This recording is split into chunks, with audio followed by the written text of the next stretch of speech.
Hey La Sierra fam, it is Pastor Jason. Welcome to Spiritual Emphasis Week. For this week, you'll be getting to know the staff in our Spiritual Life office. This evening, you'll be meeting Derek Cruz, Associate Chaplain, and also Dean of Men in the residence halls. Tomorrow evening, you'll meet Alicia Crew, known around the office as Miss Alicia. She's our office administrator. And on Thursday evening, you'll meet Dante Marufo, our CJ chaplain. But this morning, we have a special treat. Dr. Maury Jackson from the HMS Richards Divinity School joins me for a conversation that I think you'll all enjoy as we kick off Black History Month here at La Sierra University. Hey, La Sierra fam, welcome back to Spiritual Emphasis Week. And today we have a special guest, Dr. Maury Jackson from the Divinity School is here. And we're just so blessed to have him on campus. And Dr. Jackson, I wonder if you'd be willing to tell the students maybe a little bit about yourself and how you came to La Sierra University. Okay, well, I was born in the Mojave Desert in Lancaster, California, in a valley they call the Antelope Valley in the 1960s. I'm a product of Adventist Christian education. I went to the Antelope Valley Adventist School from grade 1 through my 8th grade, and then to Monterey Bay Academy for high school. Went to Oakwood University for part of my college, and then finished at La Sierra University. So that was my introduction as a student. I used to come to La Sierra University for certain church members who were members here, who were students, and they introduced us to Soul Church, which the Black students used to have, and I used to come and enjoy the music, the worship, the experience. But as a student, I came in the early 1990s and graduated. I've come back after pastoring in the Southern California Conference. I pastored in Ojai and in Lancaster. And after 15 years of pastoring, I was blessed to be invited as a faculty member in the Divinity School, which was the school of religion at the time, and we subsequently have become a divinity school.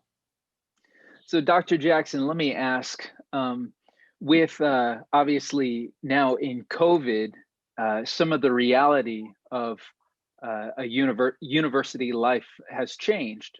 And I'm curious for you, what are some of the things that just give you life, that bring life through teaching, as far as interaction with students, working with colleagues, exploring interesting ideas? I'll tell you one thing that came to mind. One of the blessings for education that has come out of this pandemic is that each discipline needed to actually look in itself and ask, how do we tradition our discipline?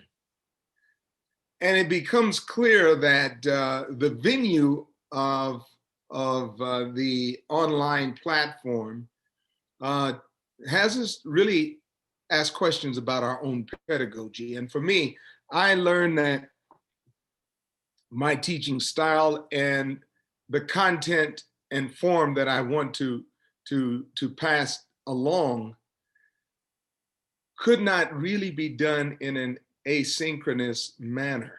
And not to say those classes that can use that form that way, are less important. They're in many ways more important for what their aims are. But for me, religious studies, theological studies, philosophical studies require what they have always required, namely conversation. And so this has been an opportunity to turn the class into a time where people are, strangely enough, closer together on screen than they are in the classroom, and try to give them the skills to use their voice. And so that's been a joy, despite what I expected was a fearful change that might take the energy from the class. I feel we're still able to communicate, and that's good to know. Um, and that the blessing is also the curse when it comes to committees, because we just sit here, as you know, and everyone says, well, they're home. So we just schedule another committee and our days become intemperate. And we have to really, that teaches us to focus, I think, on our convictions about balance. Yeah. Mm, Yeah, there is something to be said about how traditional barriers have now been kind of broken down, right? So, right, when I'm at La Sierra University, that's when all of the La Sierra University business gets done. And then when I'm at home, then that's when all my home stuff gets worked out. And now those lines have blurred, haven't they, at this point? Yes, indeed. Yes, indeed. So, Dr. Jackson, let me ask. Um, this is Spiritual Emphasis Week for the students. And one of the things that we're trying to explore are ways where we have been able to engage spiritually, right? To stay motivated spiritually and to find faith in the midst of this new reality and what it's been. And I'm curious, in your process, what has worked for you as far as maybe spiritual practices go, or maybe this idea of um, finding the spiritual in maybe the mundane. Uh, how has pandemic affected your own spiritual practice? So it has, this is a very important question. I hope all of us reflect on. It has affected it by the fact that it is easy for the day to lose its form. And spirit, just to talk about Spiritual Emphasis Week leads our ordinary thinking to think, let's emphasize something about the ethereal, the unformed. And the irony is that spirituality always takes a form. And if we're going to emphasize our spirituality, we should emphasize the forms, the disciplines that help to give structure to the life of the spirit. So it's almost like looking at those the bodies, the embodiment of spirit, and being at home all the time. Your days can kind of lose the shape where formation practices that you would ordinarily have, just because you have timetables, you kind of think, I could get to that, I could get to that. And for someone like me, that has always been a challenge. I have had a problem all my life in trying to find the spiritual discipline patterns that would be best for me. And so this has just made me attend all the more to the fact that there's been a challenge for you. Um, what I do naturally and enjoy is reading, and I do a lot of reading for information, not enough reading for formation. So one of the things that I have tried to do is try to separate out when I'm reading to form myself versus when I'm reading to inform myself. And that has been kind of an intentional separation. I have certain kind of reading materials in one place and certain times, certain kind in another. And I know if I'm going to those, I'm trying to learn. If I'm going to these, I'm trying to be learned or be shaped. And so that's been one thing I have learned. I have also used table fellowship. My wife and I and my son, and sometimes my other son and daughter have come, but we've used the time to be intentional about having our meal times that we share together to offer a grace and give thanks and to slow down and enjoy it. And so that this has also formed a time where you're not going anywhere, sit and eat, and then you begin to realize that you digest better, you take in better, and you begin to think of the bounties of God's grace and the challenges of those who don't have as much. But also, I become aware of the fact that with little and with time attended to meals, you can actually have much healthier meals than you do without time or not taking the time. So, that those have been two practices that have kind of stuck with me through this. And I've had a YouTube practice. On Sabbath, I go and I listen to all the old music I've enjoyed and I forget. And then my sisters and brothers will remind each other, we'll send, do you remember this? We grew up listening to that. You remember that? And it has become kind of a way in which we've poured into our souls.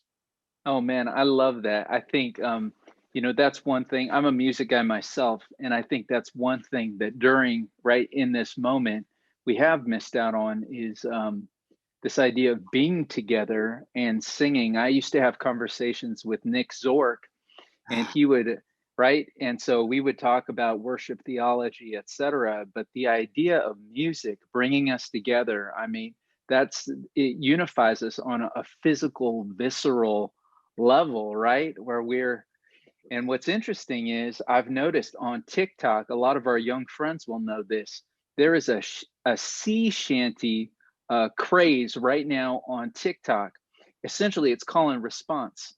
And so they are very aware of this, but I think that this actually gets to this very human need to be together, and it recognizes music as a means of bringing us together. And right when congregational singing isn't happening, well, this is kind of taking its place, which is interesting. And Yeah. I also love that you were talking about table fellowship and drawing the connection of the inherent spirituality right in that moment. And I'm wondering, I want to ask this question. This is the final question, but we are entering Black History Month, and you and I were talking a little bit about how the spiritual practices of Dr. Martin Luther King Jr. helped shape not only how he walked in society, but it shaped and fueled his activism moving into the moment. And obviously, in our country, racial issues, racial tensions are really high ever since the murder of George Floyd.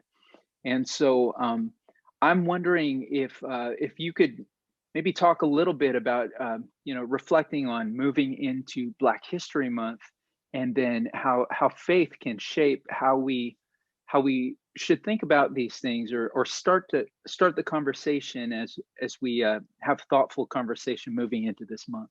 Oh no, without a doubt. I mean, I was sharing with you one of the lost memories of King is the spiritual formation disciplines he trained those who are about to go out and to engage in civil discourse and civil disobedience. He recognized you're not going to be able, your soul is not going to be able to sustain getting physically assaulted by people who would support the police physically assaulting you when you're not doing anything but wanting to have table fellowship, sit at a lunch counter for whites only, etc. And so he knew that the only way that could you could be sustained in that is if you had what he called soul force. And I just did this with the class, one of my classes just this past week. I asked, raise your hand if you know about Martin King. All these hands go up on the Zoom screen. Then raise your hand if you've read one of his books. all the hands go down, right? We're in a culture where we have not yet kind of sat still and drank deeply. And to sustain yourself through an entire argument in a book like Where Do We Go From Here? Chaos or Community? This was the last book that King had published. And to see that, hey, to reach community requires soul force. We can't just get it with physical force, with legal structures, but it really requires a development of the soul. And so King did that. In fact, I often in class show this video of King, a documentary, and it points out during the riots that were going on in Chicago. I believe it was Chicago. No, maybe it was Watts. One of the two. King is in a basement with the toughest gangsters in the city, giving them a seminar on spiritual disciplines, and he's doing this for hours, and it's a hot basement, sweaty, and his partners are sitting wondering, what is this about? And they realize he knew that the longer he could keep them in there, the more he kept them from getting killed by police on the street. And so he's both strategically doing something for their physical safety, but he's also doing something to give them tools to reconstruct what does it mean to live in my embodiment at a time and go forward and have a vision for a better community using and coming through it. So this is, yeah, it's there, but I think particularly during Black History Month, it's important to read. And not just, we have some good new authors, but read some of the older voices that helped to shape the conversation so that you're able better to assess the authors that are coming out in the print right now, how well they have drank from the deep sources. Read, if you have not, take that month to read the narrative of the life of Frederick Douglass. Wow, it's just beautiful. And then go to the end and don't forget to read the appendix where he tells about the religion of this nation.